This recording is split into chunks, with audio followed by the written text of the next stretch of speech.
welcome back to Post Smut Clarity, a podcast where me, Nettie, and my bestest buddy Hiram read smut books and talk about them.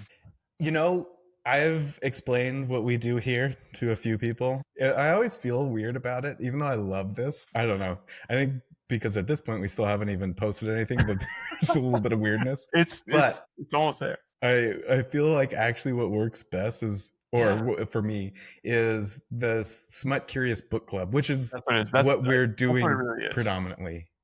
We're welcome to Post Smut Clarity, which is a Smut Curious Book Club. Yeah.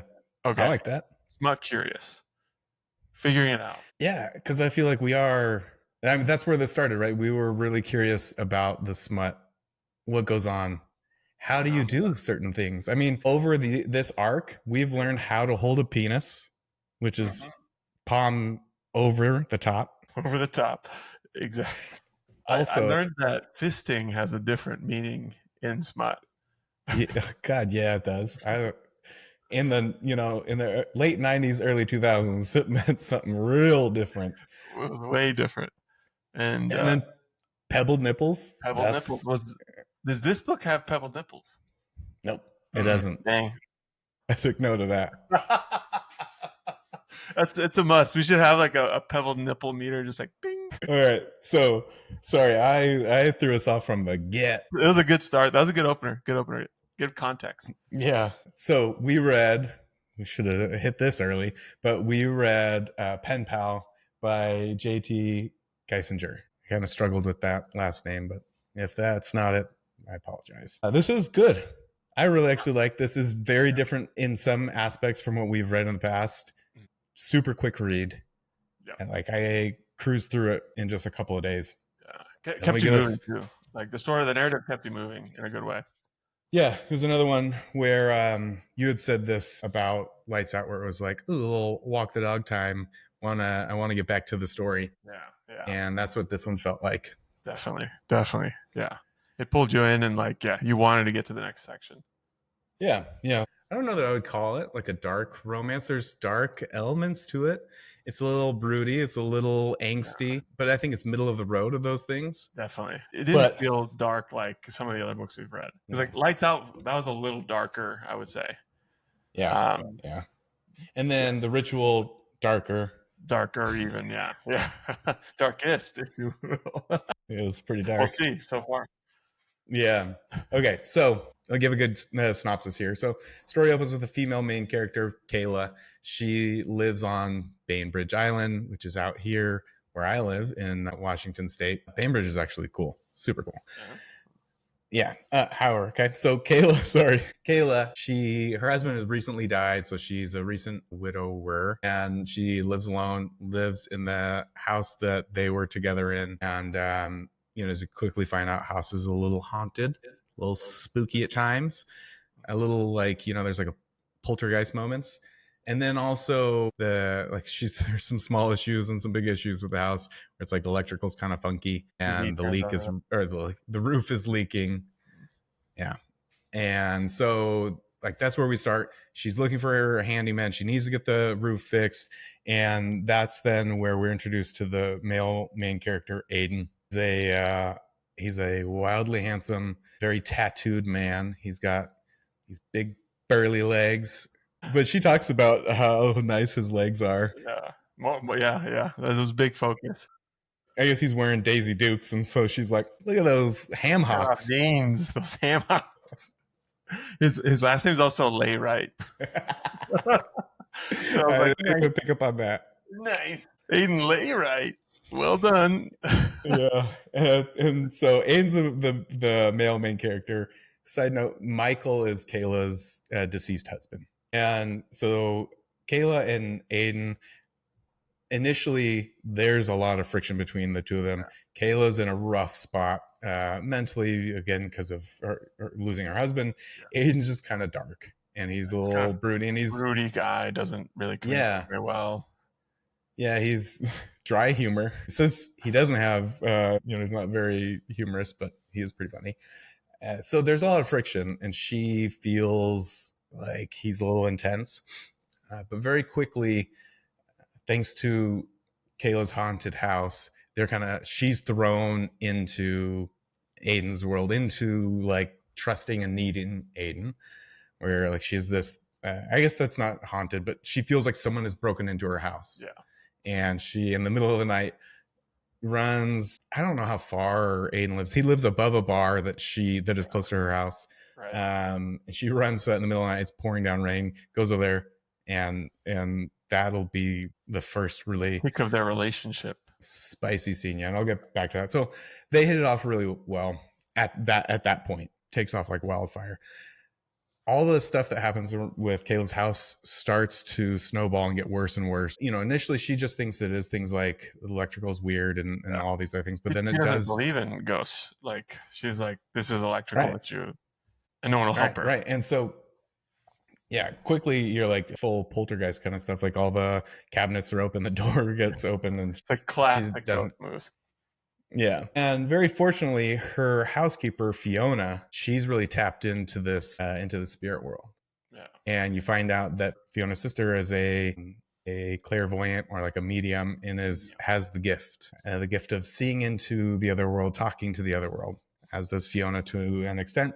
And God, I skipped over this part because it's kind of a funny piece that is easy to forget. But the namesake of the book, this pen pal thing, early on, Kayla is getting these letters from what looks like an inmate, like the local penitentiary. Yeah. And he's writing her these weird love letters.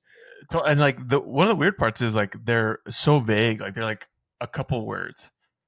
And no context. It's just like, I'll wait for you kind of stuff, right? Like, and then I think in real life, I'd be like, Jesus Christ, that's a threat, not like I'm waiting for you. Even she's not like, ooh, or like she sees it as like bizarre too at the time. She does.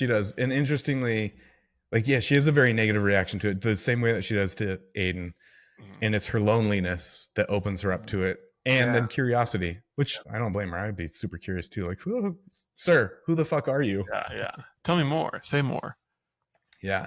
And that pen pal is Dante. And so, you know, this cute little story between Kayla and Aiden unfolds. There's this undercurrent or this side story with Dante and this other side story with the haunted house. And towards the end of the book, really like the last couple of chapters, they all come together and we find out that the house is fully haunted. And I need to say now at this point, if you haven't read the book yet, right? Plot twist at the end. That is an important part of the story. Spoiler warning, if you don't want to know, you basically are done with the podcast here. So thanks for showing up. Appreciate it. But this being a book club, you know, we're gonna talk about everything. So Fiona and Fiona's sister, that we have a seance and at the house, and we find out that Fiona all along has known that Kayla's dead and that she's a ghost. She is the ghost. She's the ghost. Yeah. It's a great plot. Great plot. She's the poltergeist. She's the one who's doing all the crazy stuff around the house unknowingly. And they do kind of a cool job of talking about like, well, ghosts don't know that they're dead. You can't tell them that they're dead. Otherwise they'll kind of freak out. Believe you and they'll freak out. And Kayla is powerful in that she is affecting the weather and the storm, you know, like making it storm and all these things. So that's a big plot twist. And we find out, and she then realizes like Fiona and her sister help her get to this point of like, oh my God, Michael's not dead. He killed me. He killed me and he killed Aiden. And I'm dead. We're dead. And it was a cool moment in the book. I enjoyed that. Yeah.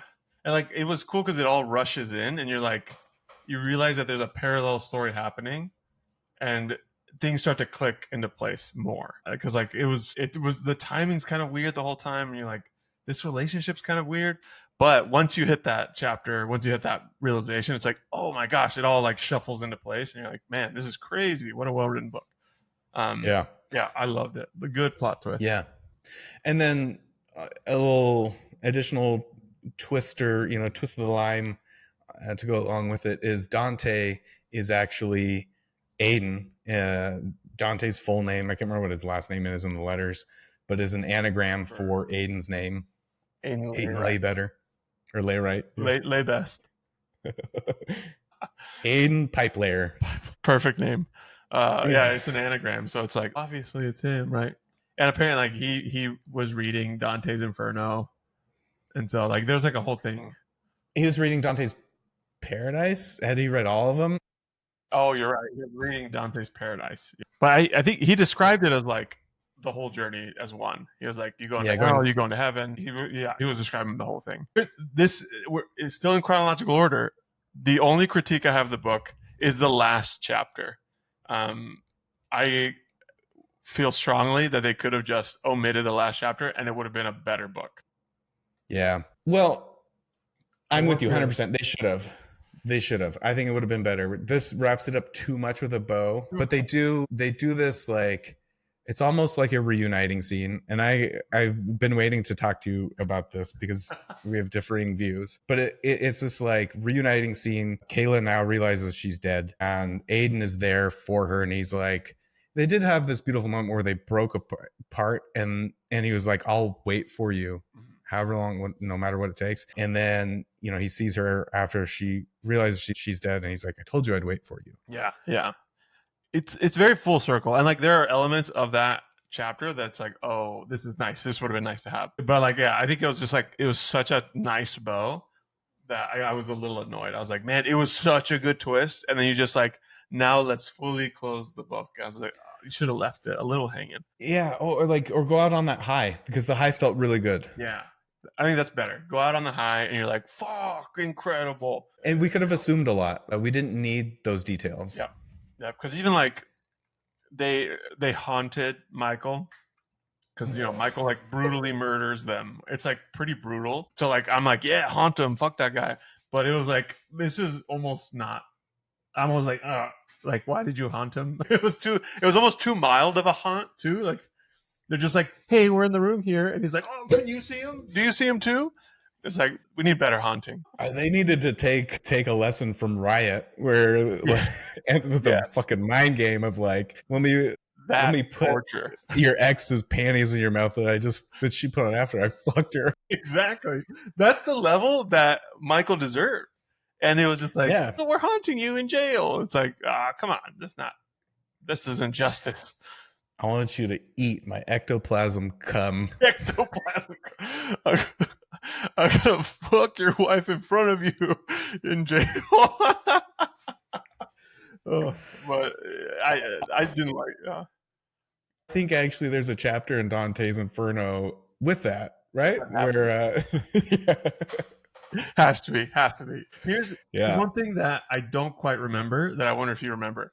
Like, is there a ghost sex scene? Like, because most of the sex scenes are happening while they're alive, prior to the murder. But I think there's a ghost sex scene where think so? I don't. You think they're alive? Here's the thing. Let's debate. This is good. This is a good topic. This is it, right? Yeah, this is what I intentionally didn't voice any of this to you before. So let's jump into let's go through chronologically in more detail some of the sex scenes. So as I was saying earlier, the very first one that happens, at least in Audible, is chapter 11. Kayla's at her house. It's late at night. It's raining and storming. Scene is set. It's sexy, spooky. And she hears creaking, floorboards creaking. She thinks someone's broken into the house. She's like walking around. She feels like she's being watched and freaks out and books it, leaves. Like I think is sleeping naked, because she puts a shirt on and then jeans on. Yeah, it's just like that's a white shirt only and jeans, and is running. She's barefoot, right? Yeah. And so she books it in the rain, runs to the bar, and then up to Aiden's apartment. And here's the thing, right? Okay, so then she runs to him, and this is actually powerfully. This would get me. I feel like the author JT did a good job of writing this romance part of it, where from a masculine point of view, I'm like, fuck yeah, that's hot as shit. I agree. Dude, totally. More different than other ones, right? Like, I was in. Yeah. I was fully in on these. She seeks out him for protection. And for me, that was like, that, like, I had like I guess that's like white knighting and some bullshit. But you can't help that that's That's wanting. like base narratives of all of us, right? Like regardless of like the moral quandary or whatever that is, like it's a base kind of feeling. I totally agree with it. Like it from a masculine perspective, this felt more like and like maybe using the wrong word, like more traditional or like it felt easy to It's a connect to. Yeah, it is a traditional trope Yeah. of like the Big strong weaker. guy, this woman Yeah, needs help, like totally kind of white knighty, but they softened him just enough every time, right? Like yeah. at the end, at the beginning of like conversations, he was soft, which was like, ooh, he's a perfect mix of what we need. I also have a new thing. I've had a new unlock that came from this Oh, book, a new pattern that I realized. So we'll say that for a little bit, but hold on. Let me give some yeah, details. you got it. You We'll got it. come right back to it. You're And going. also, are we seeing or listening to ghosts fuck, or are they humans? That was Okay, hold what's on. your take? So, Your take. You go first. okay, wait. So she gets there. She explains everything. He calms her down. Again, this is where he builds safety first, Yeah, and is this is super important yeah, because he's taking care of her. He hears her out. He validates everything. Then he's kind of like, "Yo, I can see your boobies, you're kidding. and you are hot as fuck." And he's like, "I like looking at you," Yeah, yeah. and she's like, "Oh, okay." Oh And she's like, my. "Well, can I get something to wear?" And this is my perspective, my Yeah. point of view, genius of Aiden, where he's like, I don't have any sweats. You're just gonna have to wear a long t-shirt and let your little, butt stick out and hang out, which is super hot. But so they get to that point, and then he, like, right as that is happening, he's like, look, I'm not gonna take advantage of a woman that's coming seeking my help. And so he sets that up, like, I'm here for you. If all you need is for me to be here for you and Right. protect you and take care of this and be a safe place That can be for the you, end. I'm your safe place. You don't have to worry about anything else. Then Kayla's the one who, then is like, she's kind of What you like, want? A little bit okay, more. now that I feel safe.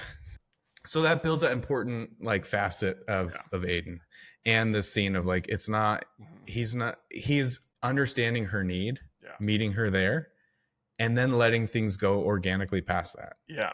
And and like not to interrupt, but like there's a moment where they meet right before at the bar.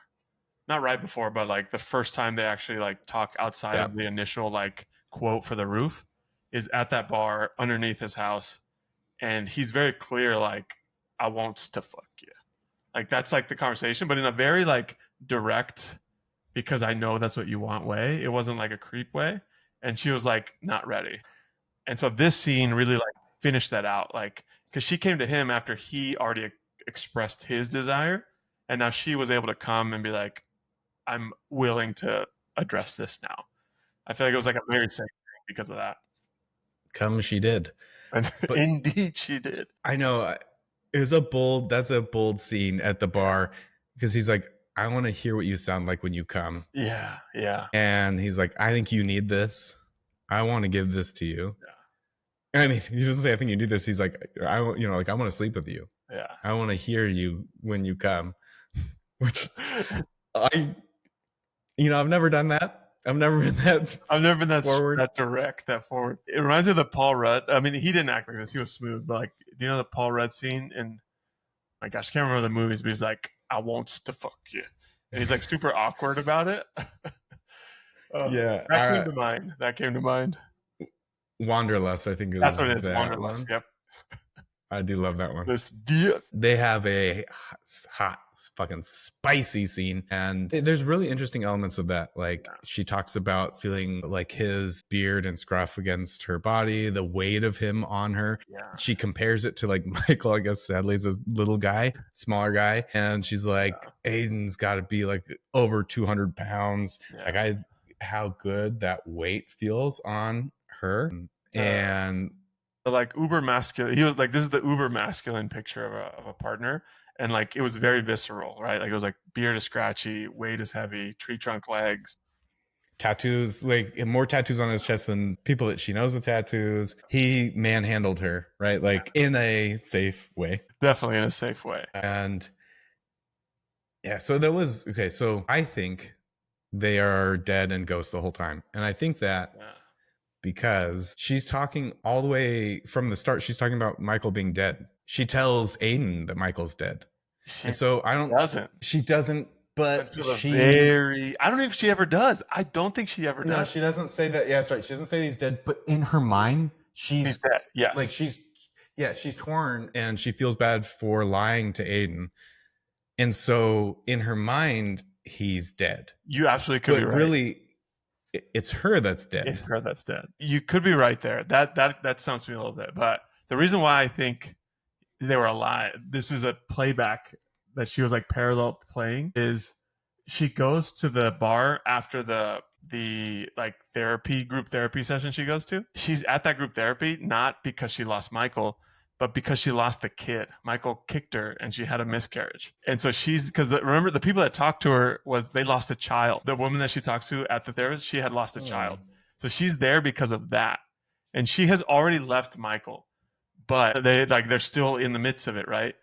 And so he meets her at this moment of need, and Michael's dead to her, but he's not actually dead. And so this relationship happens. Like we're seeing the relationship up until the death, and we then find out later that this was what happened prior. That's how I understood it. Is what's funny is like that the whole story was playing in parallel, and then it connected at the end, and she was like, "Oh fuck, this already happened, and I'm dead now." I mean, I like that. I But you still got me with disagree. the whole time she's torn about it. So like that kind of doesn't make sense with the narrative I just painted. So like I could be way off, but that's like initially that's what my brain went to. I was like, oh fuck, she's playbacking the whole thing Right. because she's making sense of her deadness. But it is vague enough, like the grief group. There are vague things where you could be right too. And I think that's what's But that's what's nice. good about it. I think is because like that's why I liked it so much. Is like the twist is so big, and all the things then like you have to go backwards in your head and be like, oh shit, this was this. Oh shit, that was that. That's why nobody talked to her, and that's why nobody answered this thing, right?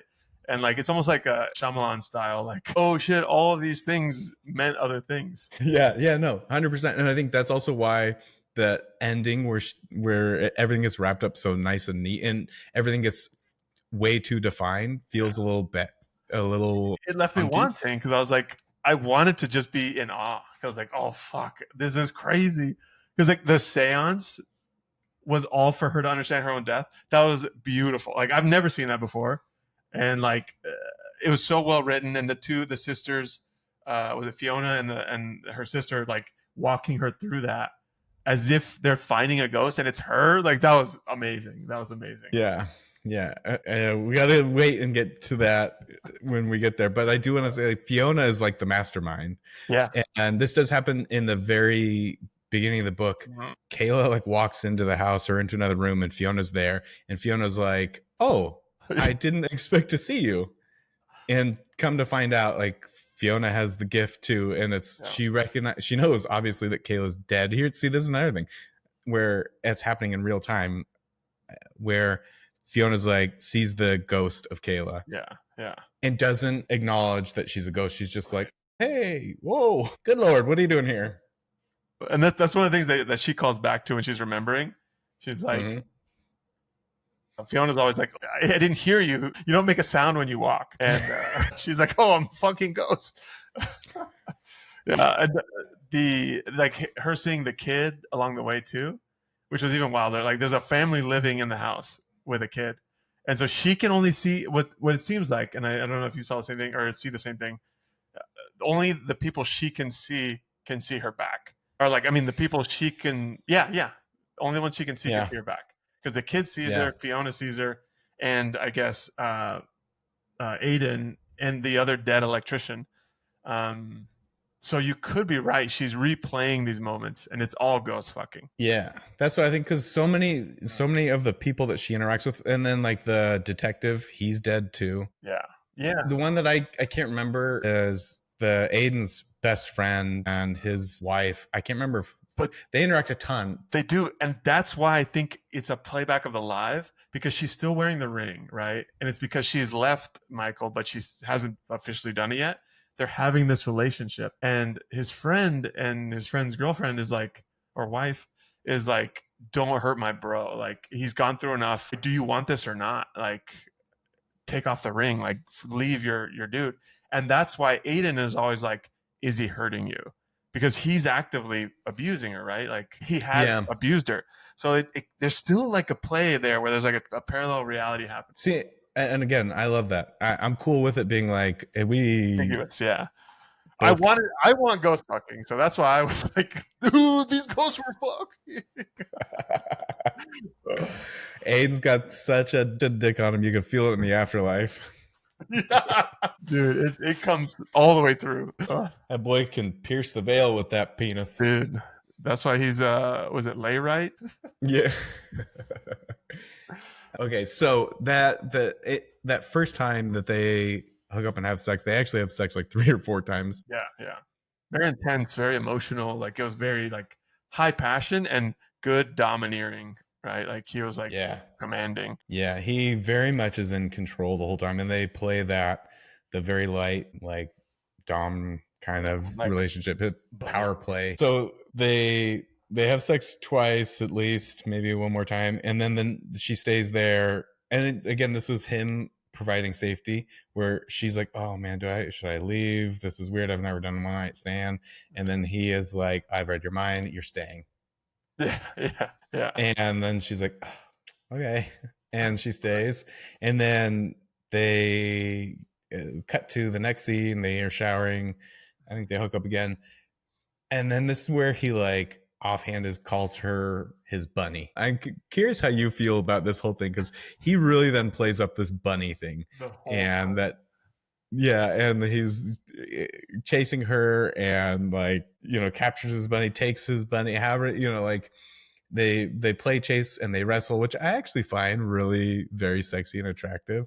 Not so much the bunny part, but the action of like, oh no, and like chase. Yeah, totally. Well, was he a lion? Is that what she called him back? She does. She says that towards the end of the book for sure. I can't remember what she calls. Because it's not at to say first. wolf. First it's like, yeah, maybe it's wolf. I remember being like, it's not an obvious one that I would have picked out. But at first it's like just like this like beast person. It's not. I don't think it's an animal yet. But then later, I think it becomes an animal. Yeah, honey badger. Honey badger don't care. Is it? Did I make this up, or am I mixing the Lord's one? Is there the ritual? Is there a scene where he chases her in the woods? Yeah. Okay, good. Yeah. I was like, dude, I totally mixed those books up, because that was like when it got really bunny, like hunting kind of primal feel to it.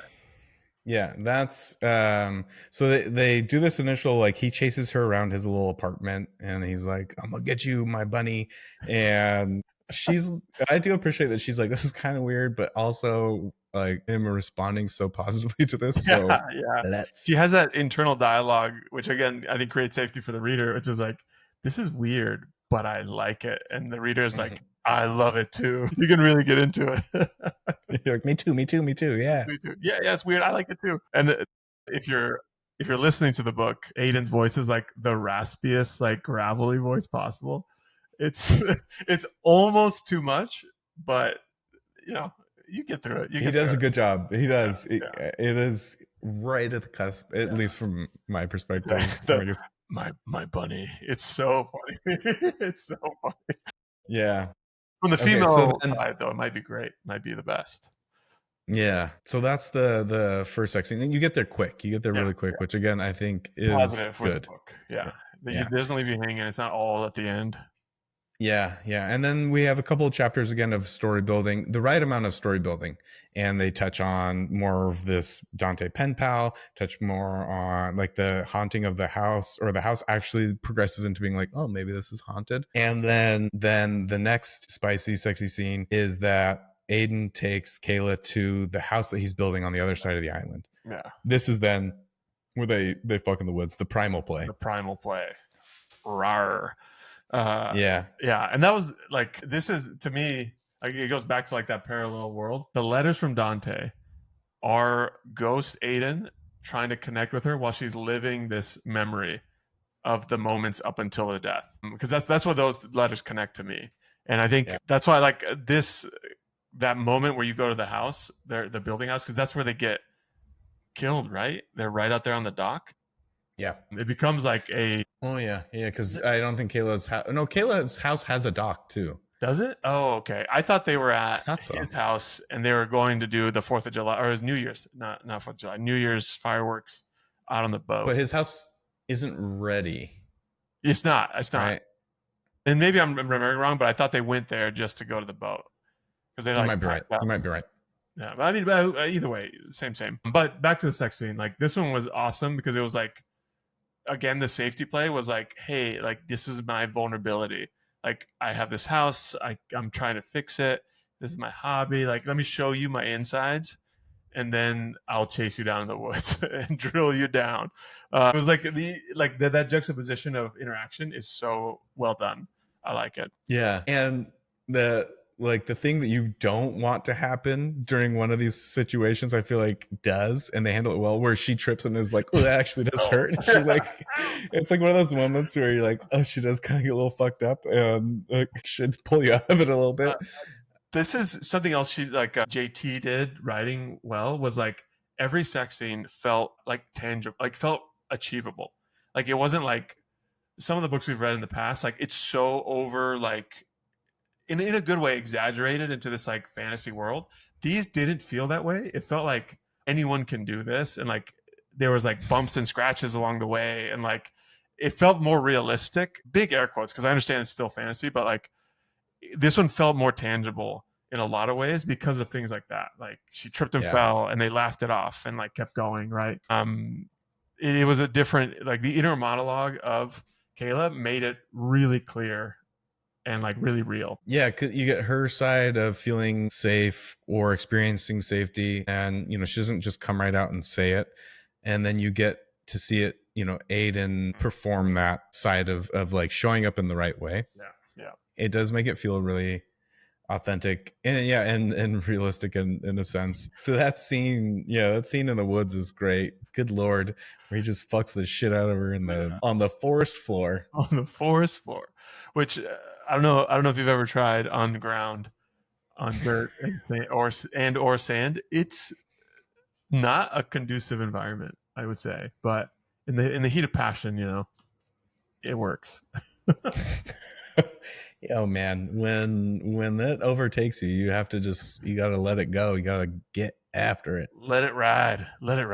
Ludacris had once said, "In the garden in the dirt, that's the way that I like it, squirt." I like to squirt. I forgot about that song. I need to re-listen to it. It's a good one. It's on the level of Dante's Inferno.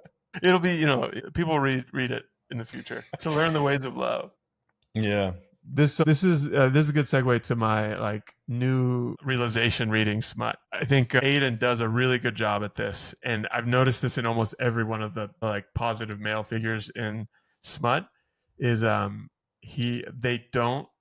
verbally tell the woman or the partner not to come until they let them, and the unlock is the pressure of making like having to come for a woman is so high that it becomes an issue often. And if you come in and you're like, don't do it until I fucking tell you, it releases the like, oh, I have to go as fast as I need to get to this point to make this a good thing. This is fully off the dome, but like it's in multiple books where the guys like, don't do it until I tell you. And it becomes like an edging thing, which edging is another layer. So I want to make sure that I understand what edging is, but I think this has something to do with it too.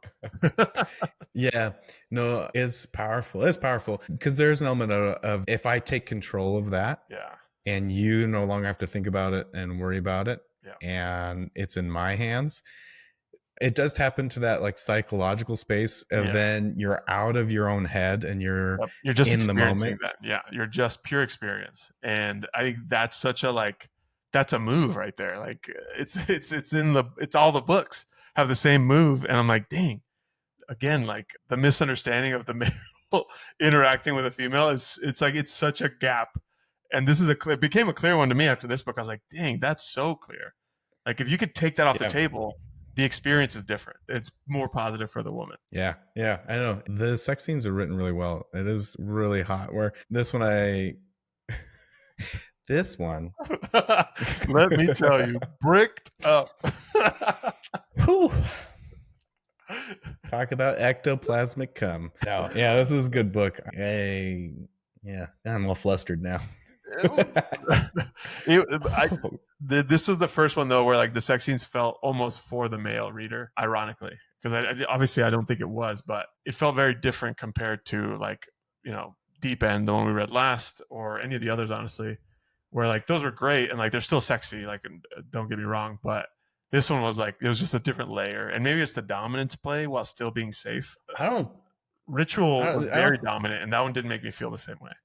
know. And Lights Out was like that too. There was something about this one where she tapped into some fantasy scenarios. I feel like the male fantasy scenarios very slightly, like Just enough. just to, yeah, where then it was like, oh yeah, fuck yeah, this is Hell yeah. get it. Get it. Man, I'm gonna like kind of re-look at it because like you're right, and I can't put my finger on what it was, but there's just some base layer of like it is more of the male side fantasy, or at least a touch of it that brought at least us in, right? Yeah, when you get your finger in it, let me know what it was. I will get my finger in and around it, and we'll know then. Yeah. Okay, so Primal Play in the Woods, that was a really good scene. All of the sex scenes are great.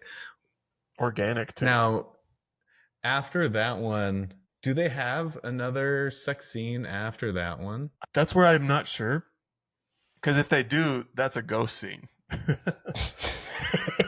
That's Ghost for sure. I don't think they do. I don't think they do either. After that point, Kayla sees Aiden. She's like out and about running errands, and she sees Aiden. Yeah. And she sees him with his arm around another woman going into a restaurant, and she's like, what the fuck? Like, and then heartbroken, and then she's like, well, but we aren't together. We've never defined what this is, what this isn't. We haven't talked about rules. And she's like, I don't get to be this way, but I am feeling this. And she's really hurt and upset. And she's in her car like stewing, and she's like head down on her steering wheel, like fuck. Which you can vouch for that. Relate to this. And but then not this next part, sadly. And then Aiden is like knocks on the window and is like, I thought I saw you. What are you doing here? And she's all embarrassed, and she's in her head, and I really like this because she was like, tried to play it off of like, whatever, I didn't see it. I'm disgruntled, but I'm not going to tell you that. I'm not going to tell you why. And they had made this promise, or he had her make this promise of like not to lie to him. And so then she's deceiving him, lying to him, by not telling him what's wrong. Why she's upset, yeah. And then she does finally say it, and he's like, okay, and we'll come in and meet these people. It's my best friend. It's Nettie and Aaron. And and then so they go in, and she's like, oh fuck, I'm an idiot. I'm so stupid. It's such a sweet moment too. Like, that's adorable, right? Like, right, it's rom-com. This is a subtle piece where it feels really good towards the man, where he wasn't doing anything wrong. He kind of catches her in this like, you're feeling this way, you should have just said something. I could have cleared up for you right away.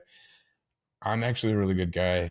Yeah, he was proven to be a good guy, even though he didn't like look to be one, and he seemed like he could be sketchy. Like, everything pointed him to be probably sketchy, but he was actually a good guy over and over again. And maybe that's the thing where like, oh. There's you and I have talked about this personally, of like this whole the being made to feel like a bad man. Yeah, totally. And we should get into this in another episode. Maybe there's a good book for it that we could read eventually. But as a man, being told that you're a bad man, it's a really intense, weird space. And especially because there are tons of bad men out there. There are tons of really bad men. And even back to what I mean, exactly what we're saying. Like the default of Aiden is that he is a bad guy, and that's kind of like what you're saying is like in like the current male sphere and like no woe is us kind of conversation, but like Mm-mm. the default is kind of like you're probably a piece of shit, and it's nice that you're good. And that's Yeah. like on the flip side, like the bare minimum is pretty low. The bar is low because of that assumption, but it's nice when it gets fulfilled over and over again, and that's what Aiden gets to do, and it feels good. And recognized. Yes, and recognized. Exactly, exactly. Like I think, and that's what we're saying, right? It isn't a woe is me or like, oh God, men have it so bad. Not at all. I think because there's an understanding of like there are bad men out there. Yeah, I mean, Michael is a perfect example. He Yeah, yeah, abused Kayla. yeah. We didn't talk about this at all, but That's it's true. important. Where like she has bruises very sporadically throughout the book, and then we do find out that he was physically and mentally abusing her. So yeah, like rightfully so. There's a lot of fear from women around men, rightfully so. And the bar should be that they shouldn't have to fear men like that. Absolutely, Yeah, 100%. totally, totally, totally. But I think then, so as a man, you understand that, and you kind of understand that you have to show up and create safety. Yeah, And interestingly, I think these romance novels have really changed how I perceive doing that and what I 100%. try to do and look for now. Um, and then what feels really bad is when you do that, that it's not recognizing you're still called a bat. Like you're like, well, Yeah, you're like, oh man, it doesn't flip the switch necessarily right away, right? It's interesting. It's interesting because I think like yeah, the I didn't even think about that, which is a good point. It's just like there's a big juxtaposition of like bad guy and good guy, and what I like is that they're almost like if you saw them on the street, they're the opposite. Because Michael's like the studious, like professor, very genius kind of guy, very cerebral, not big or has tattoos. You'd yeah, look at him on the street and be like, that's a good guy. But then you see, broody, tattooed Aiden, and he's like, that guy's gruff and like can't talk about his feelings. and he is an ex-con, and he has killed He someone. killed his dad, right? Yeah, Yeah, yeah, I forgot about. Yeah, dude, he's actually an ex-con. Actually, like everything's against him, and he is the sweetest guy, yeah, and that's yeah. every woman's dream. Bad boy who's really a good Just a boy good. with a big old bad boy dick. That's how it goes. So That's how it goes.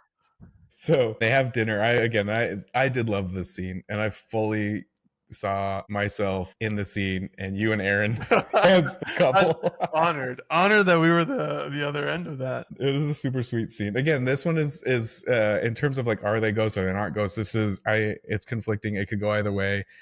And again, I do love that. And there's the whole like she's wearing the wedding ring, and the friend and the wife see that, and they're like, okay, what's going on here? What's wrong with you? Yeah. But And so she pulled out a little bit too. Like she spaced out for a second, and she kind of goes on a little internal monologue, and then she comes back in, and it's super awkward. It's a really strange scene. Well, then she thinks she sees the trench coat guy. Yes, her husband. Is it her husband though, or was it the dude that one of the guys that, or like the husband that lives in the house now? Is it her husband? Oh man, frick!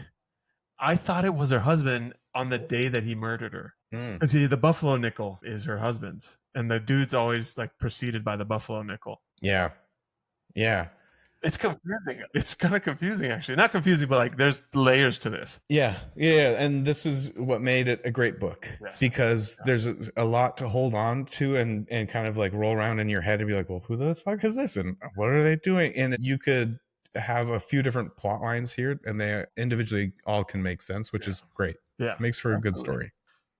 So we have that scene at the restaurant, and then see, I think this is then they go and this is then because Aiden is like, and this is incredible. I am not good at this. I wish, in reading it, I was like, so that's what that looks like, to hold good boundaries for yourself. It's powerful. It's very powerful. It's a like idealistic showing of it because like he does the hardest thing possible, but it's so powerful. It's so Yeah, powerful. because they have that scene in the restaurant where the friends are like, wow, the wedding ring, what are you doing? Aiden's best friend talks to Kayla, directly, and is like, I don't want you to hurt my best friend. Yeah. He doesn't deserve this. He's been treated like shit his whole life. Yeah. Don't Don't do this to don't me. hurt him. Yeah.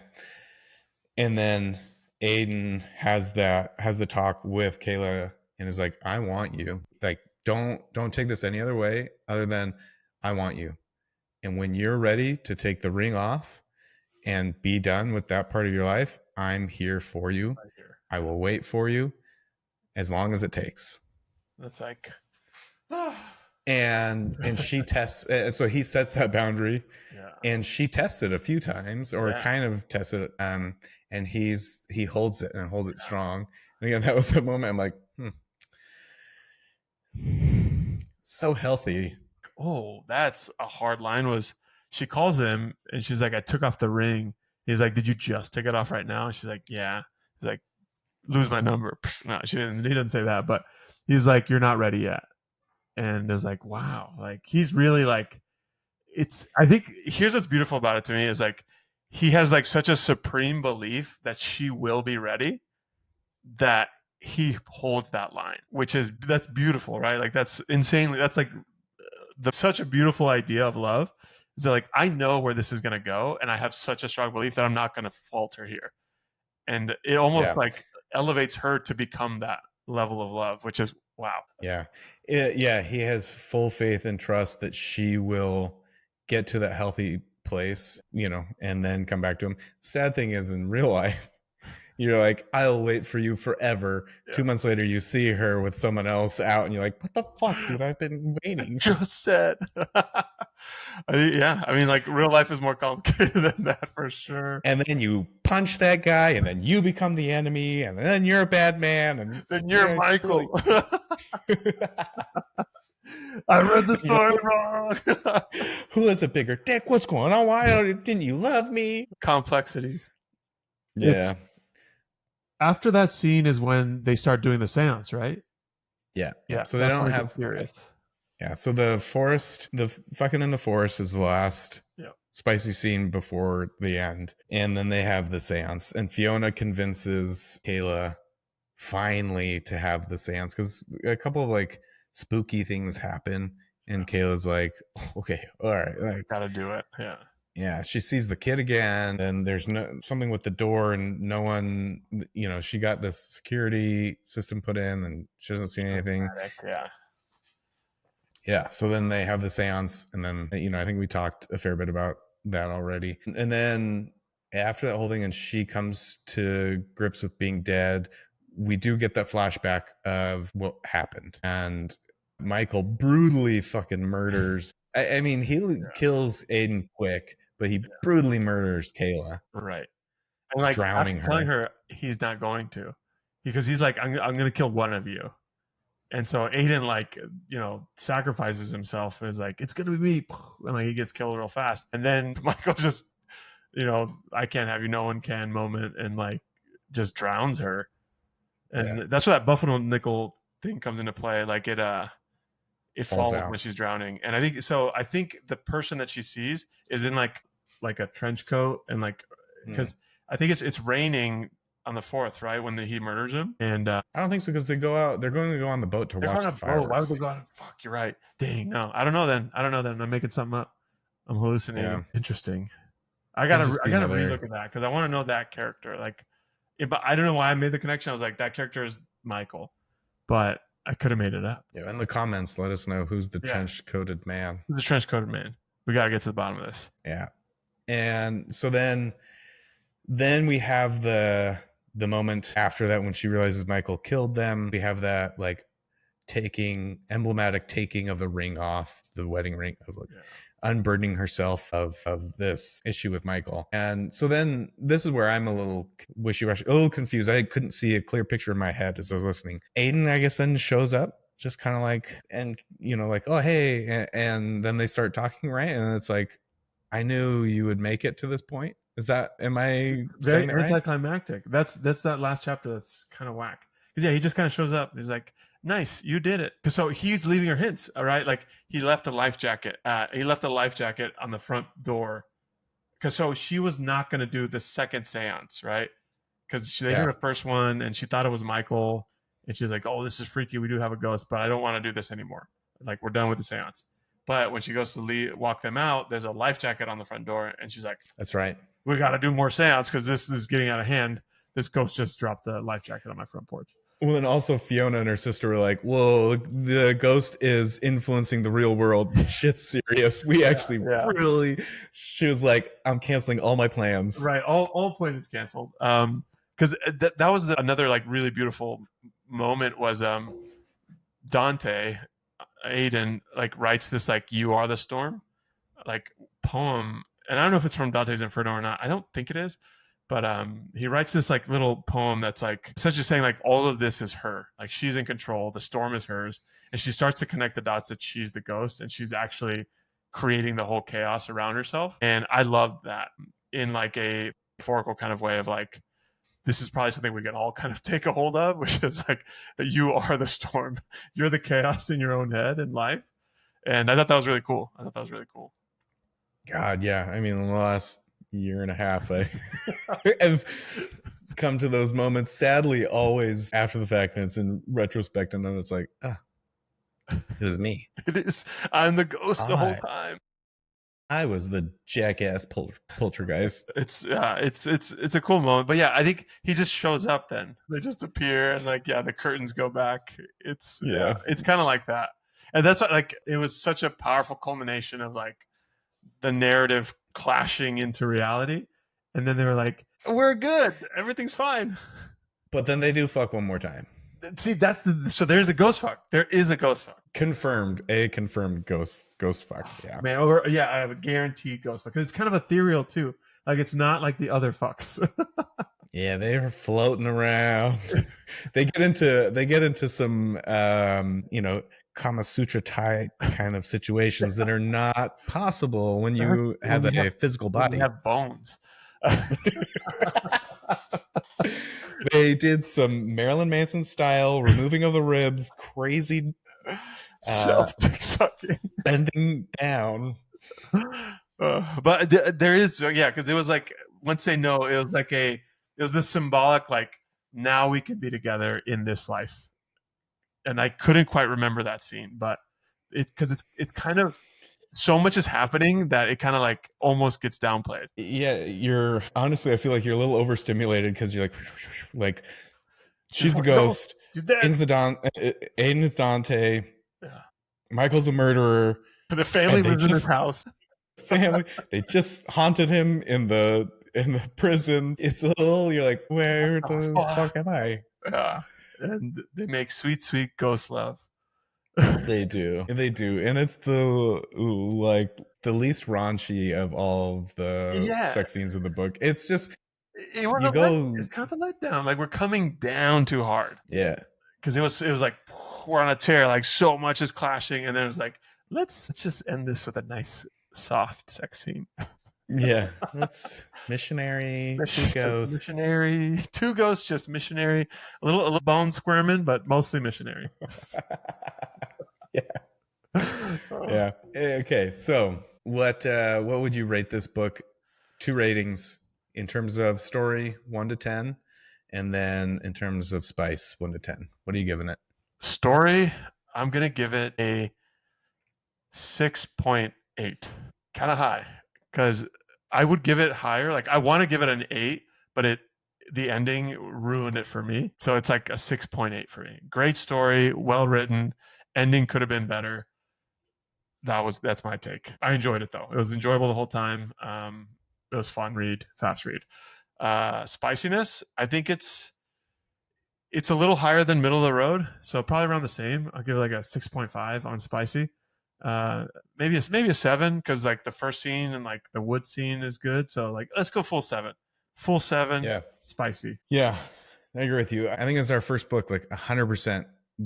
That's same ratings. It's like a 6.8 on the story. The last chapter or 2, it doesn't ruin it. It just it could have made it. It could have been better served not having it, or like continuing to up the ante somehow, but I don't know how.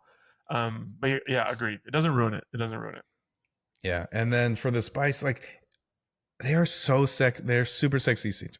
This is absolutely I was very turned on from this book. Yes, So I agree with it's that. weird in that, like, It wasn't on the one like hand, wild sexiness that the other books have, but it was very yeah, sexy to read. yeah. I think that's the one of the difficult parts of like a spicy rating is there's not the like where where it makes me uncomfortable or like Yeah, maybe it's like I'm shy and bashful of like like, a oh my freak god, rating and then a spiciness, a sexy rating. Like there's two different layers to it. Because this yeah, isn't a no, freak book. yeah, no, not at all. There's no like get your freak off on in this book, but it is hot as fuck. This is Very hot like, to trot. I honestly, this is, yeah, with that, I think the best book in terms of like give this to your boyfriend or Yeah, boys. Read this one if you because as both a good intro and to stimulate your mental G spot. didn't we say that about Lights Out? That was a good like boyfriend read. I think this Yeah, one's a milder version of Lights Out, where like you can read it and you'll enjoy it, and the sex isn't going to scare you that much. Because if you yeah, remember, Lights Out had a knife fucking scene. yeah. It's seared in my memory. I think about it too often, where I'm just like, dang, he made her fuck a knife.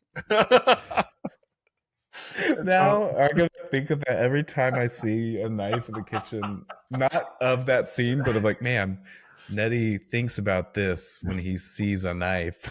He's a knife every time. Uh, Uh, Knife handle. knife Yeah. handle. Yeah.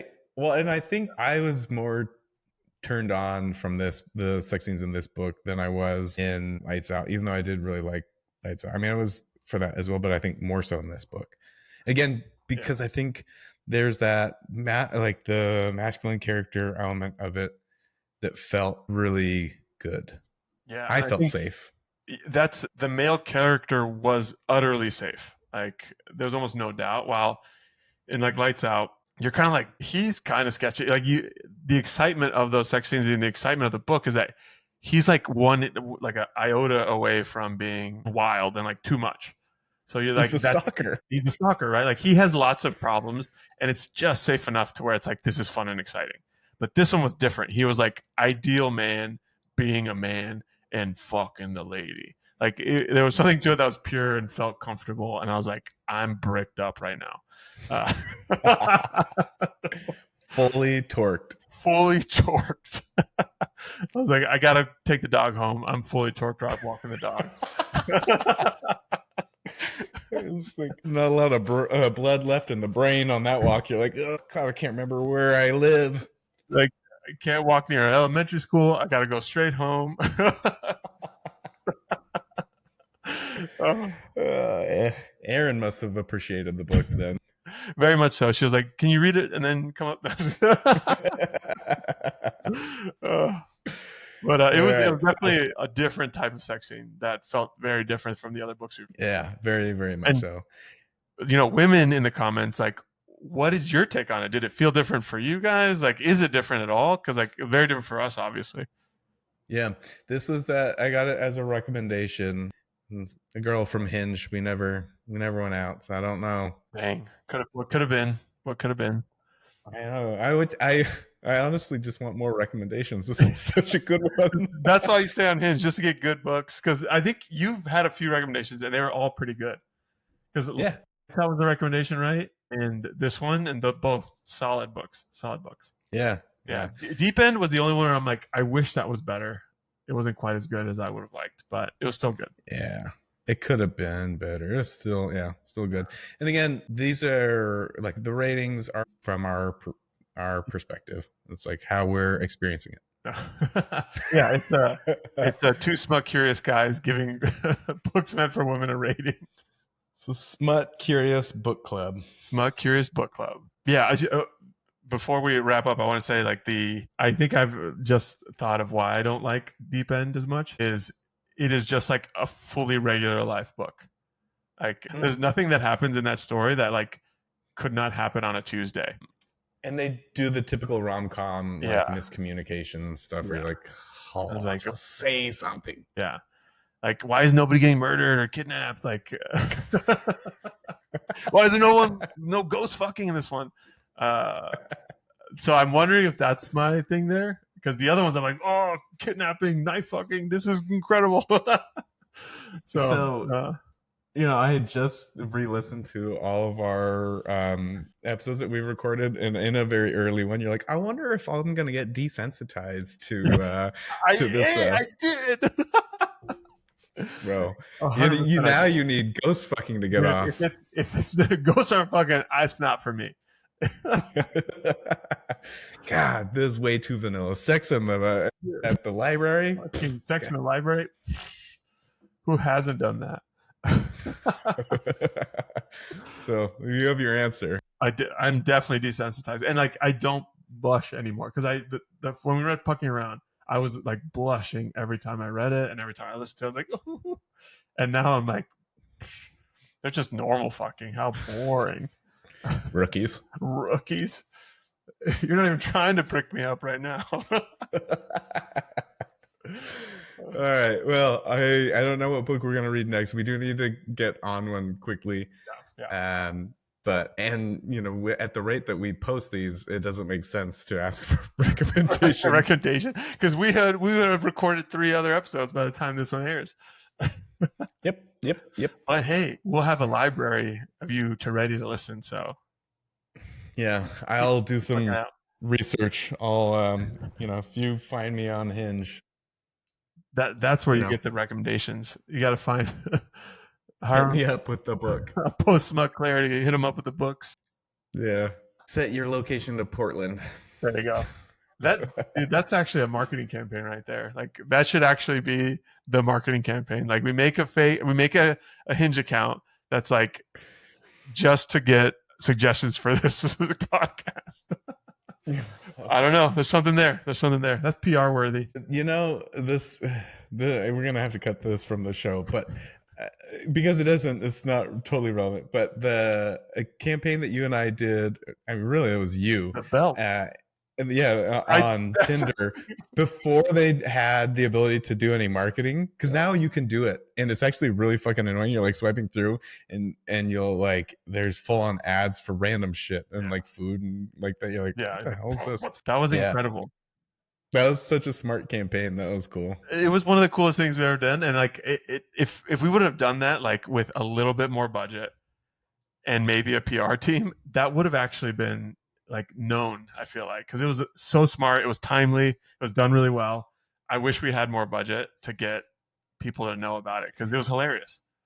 And the ads afterwards were so good. Those were so good. You remember that song that was popular? It was like, "Yep, nope." Like, yeah, it was. I don't remember who sang it, but like that was the music we did too, and it was like swiping left and right. It was amazing campaign. I had to find that. There has to be some footage somewhere. Yeah, this is after hours marketing. post Smut Clarity, where we talk about what we do for work. Now that we've fucked, do you want to hear what I do for work? So what do you do for a living? Oh, this works. I think we just cut it shorter and we leave it in the podcast. All right. That's a wrap. That does it for this week's edition of Post Smut Clarity. We'll see you in the next book club. See you in the next one.